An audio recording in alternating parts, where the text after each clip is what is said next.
This is Jim Bryce with my column titled, Trump Seals the Deal for DeSantis. President Donald J. Trump paid a visit to Tampa Bay on July 31st to campaign for Republican candidates. He held a rally at the Florida State Fairgrounds, which was attended by an estimated 7,000 people and a sizable press corps. The president is no stranger to the Tampa Bay area, having held 4 rallies here in 2016 when running for president. He understands the importance of Florida as a swing state, which helped elect him to office. As such, he wants to keep the state red. This was my 4th rally, which I covered for News Talk Florida, and the second time Mr. Trump visited the fairgrounds. This time around, I sat outside the press pool, up in the stands with the people. Seeing my media credentials, people eyed me suspiciously, but started asking me questions about Florida politics and the press in general. Sitting with the people, as opposed to behind the fenced-in area for the press, gave me the opportunity to observe the Trump supporters firsthand and determine their interests. From this, I sensed there was more electricity in the air, kind of like attending a World Series game or Super Bowl.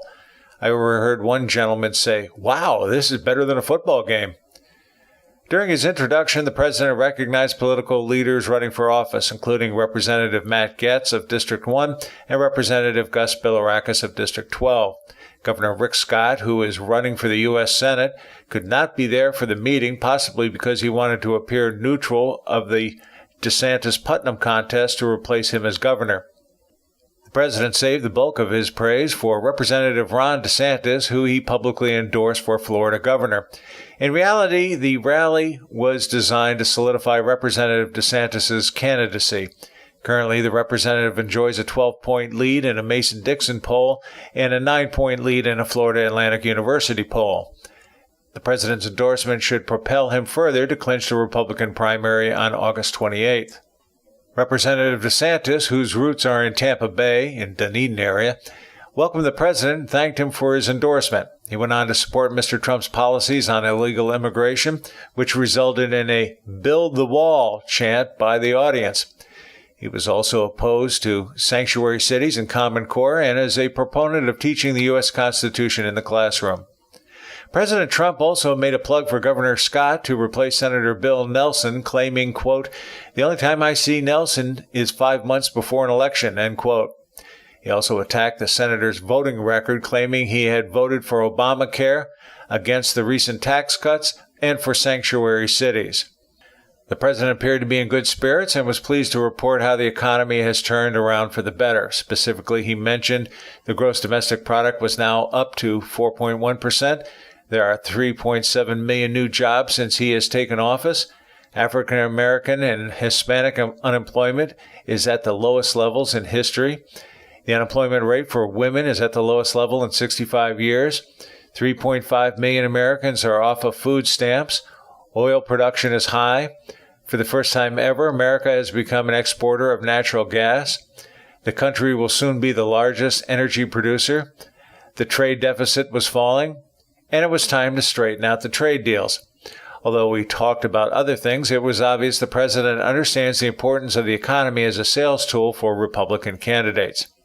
He then said, "But now it is time to rebuild our country." All of this was met with enthusiastic cheers from the audience. The president was also pleased to announce U.S. Steel had opened 6 new steel mills, and as a surprise, mentioned Newport Steel was going to open a steel mill in Florida. This was particularly well received. Mr. Trump went on to warn of the consequences of Democrats winning the midterm elections, claiming they want open borders and to abolish ICE, which would result in a higher crime rate and drug trafficking. He also observed, quote, "Democrats are not allowing our values," end quote, meaning patriotism, citizenship, and law enforcement.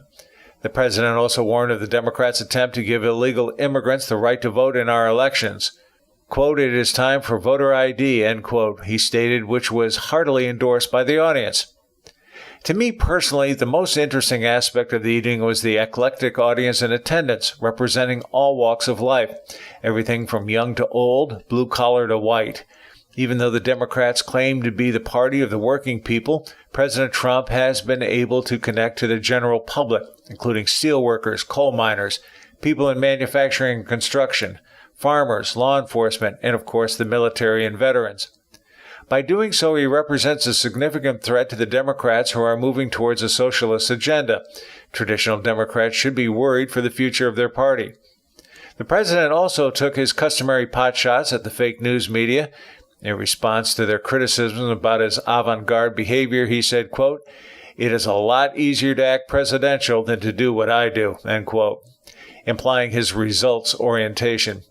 Other notes of interest: Ivanka and Eric Trump were in attendance, as well as Eric's wife Laura, who delivered a remarkably good talk in support of her father-in-law during the warm-up session. Towards the beginning of Mr. Trump's speech, 3 or 4 protesters were ejected from the event, but due to the noisy conditions of the event, nobody's sure what they were protesting. I also didn't see any protesters outside.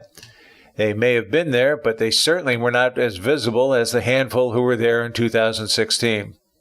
Basically, the Trump rally solidified the chances for Representative Ron DeSantis to clinch the Republican candidacy for Florida governor. By bringing out his big gun, the president, Representative DeSantis has put the other candidate, Adam Putnam, at a distinct disadvantage going into the primary elections on August 28th. Friends, keep the faith. This is Tim Bryce in Palm Harbor, Florida. Follow me on the internet at timbryce.com.